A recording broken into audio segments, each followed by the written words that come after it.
T20 world cup से कबल कौमी टीम को बड़ा धचका लग गया है।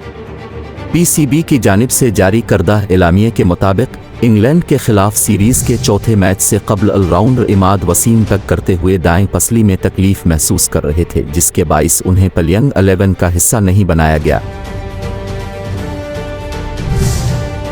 मेडिकल टीम ने इमाद वसीम की इंजरी की नौयत का अंदाज़ा लगाने के लिए स्कैन करवा लिया है, जिसकी रिपोर्ट जल्द मौसूल हो जाएगी। एलामिये के मुताबिक कौमी टीम में उनके मुतबादिल के तौर पर अबरार अहमद शामिल हैं।